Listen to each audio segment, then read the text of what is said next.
নমস্কার। এই ভিডিওতে আমি দেখাবো যে ছাত্রছাত্রীদের ডকুমেন্টগুলো সঠিকভাবে কি করে প্রিন্ট করতে হয়।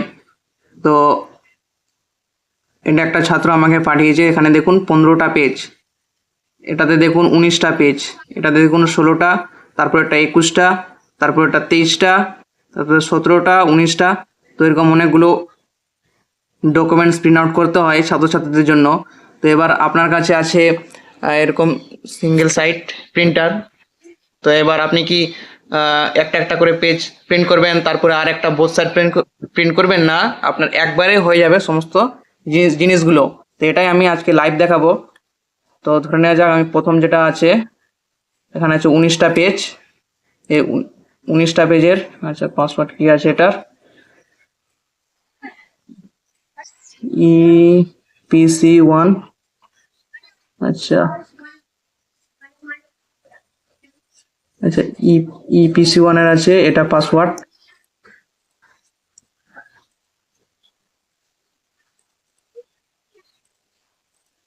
হ্যাঁ, তো আমি এটা ডকুমেন্টটা খুলে নিয়েছি। এবার এখানে প্রিন্ট অপশনে ক্লিক করব।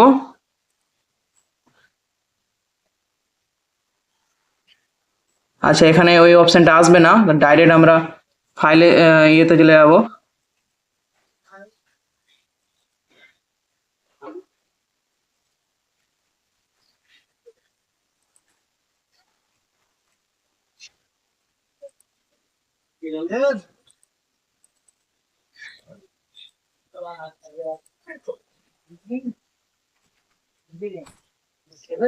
কই গো, পাসওয়ার্ডটা খুলছে না।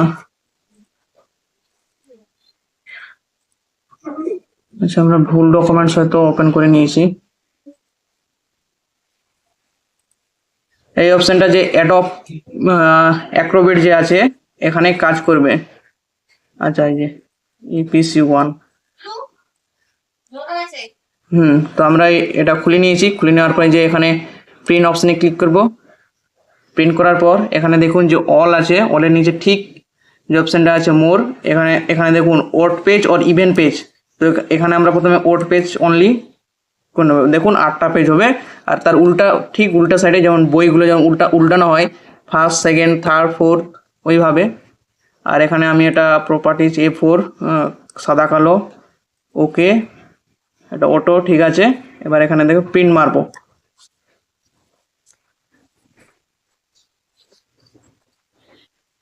তো এখানে আমাদের প্রিন্ট হচ্ছে। তারপরে এটা আরেকবার উল্টিয়ে দিব, তো অটোমেটিক 1-এর পর 2, 2-এর পরে 3, 3-এর পরে 4, হ্যাঁ, ওই পৃষ্ঠাগুলো চলে আসবে।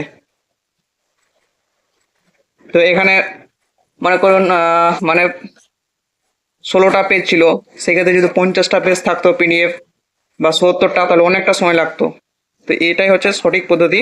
আপনাদের আমি দেখাচ্ছি, এটা প্রিন্ট হয়ে যাক এক সাইডের গুলো। হ্যাঁ, তো এবার আমরা একটা প্রিন্ট করে নিয়েছি এক সাইডের গুলো। এবার এরকম আসলো, এরকম এসে ডাইরেক্ট আমরা এটাকে উল্টিয়ে দিব পেজটা এইভাবে।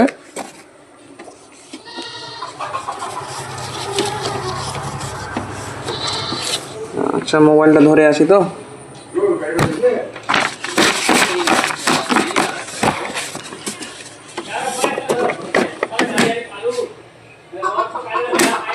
তো এইভাবে আমরা ওই যে উল্টে নিয়েছি। এবার এখানে দেখুন ডাইরেক্ট প্রিন্ট মারবো। প্রিন্টের পরে আমরা যে দেবো না, আচ্ছা সরাসরি এখানে সরাসরি হয় না, অ্যাডব অ্যাক্রোবেটটা ওপেন করে করতে হবে প্রিন্ট, তাহলে এই অপশানগুলো আসবে। এবার এখানে মোর পেজে আমরা করেছিলাম, ওড পেজ করেছিলাম, এবার ইভেন্ট পেজ করব। হ্যাঁ, এখানে যা আছে কালো সাদা, ঠিক আছে, A4। হ্যাঁ, ডাইরেক্ট আমরা এবার প্রিন্ট মারবো, যে প্রিন্ট, তাহলে আমাদের ব্যাক সাইডের পেজগুলোই প্রিন্ট হবে।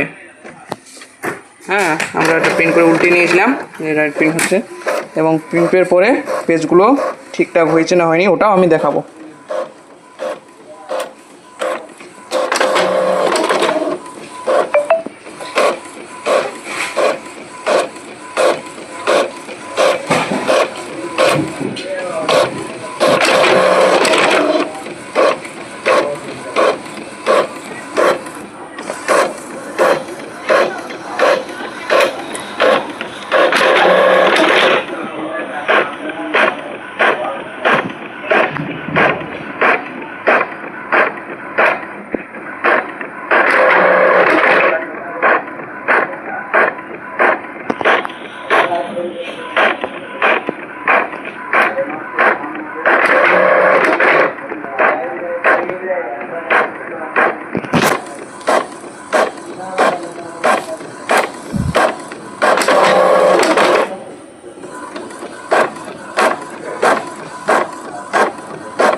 তো এবারকার দেখুন পিডিএফ এর সঙ্গে দেখুন প্রত্যেকটা পেজ একের পর এক মিলে গেছে, প্রত্যেকটা পেজ একের পর এক মিলে গেছে অটোমেটিক। এবার এখানে আপনি বলবেন যে এই পেজটাতে তো কিছু আসেনি। এবার আপনাদের দেখাই, এখানে দেখুন 15টা পেজ ছিল এই এটার, এখানে 15টা পেজ ছিল, 15টা। কন্ট্রোল পি করে আপনার দেখাচ্ছি। এখানে দেখুন পেজ অফ 1 of 15, এখানে 15টা ছিল, তাহলে এখানে যদি 16টা থাকতো তাহলে ঠিক অটোমেটিক এখানে এই পেজটাতে প্রিন্ট হয়ে যেত। যেহেতু 15টা মিলছে না ওই জন্য একটা পেজ ওটা অটোমেটিক ফাঁকা দিয়ে দিয়েছে, এটা অটোমেটিক। তো এবার যদি এখানে 16টা থাকতো তাহলে এটা ঠিক হয়ে যেত, যদি 17টা থাকতো তাহলে ঠিক একটা পিস ফাঁকা রাখতো, 18টা পেজ ওখানে নিয়ে নিত, এক সাইডে ফাঁকা থাকতো। এবার 18টা থাকলে ওই এক সাইডে একটা ফাঁকা থাকতো না। তো এইভাবে আপনারা কাজগুলো করতে পারবেন। তো ভিডিওটি দেখার জন্য আপনাদের অসংখ্য ধন্যবাদ। ভালো থাকবেন, সুস্থ থাকবেন।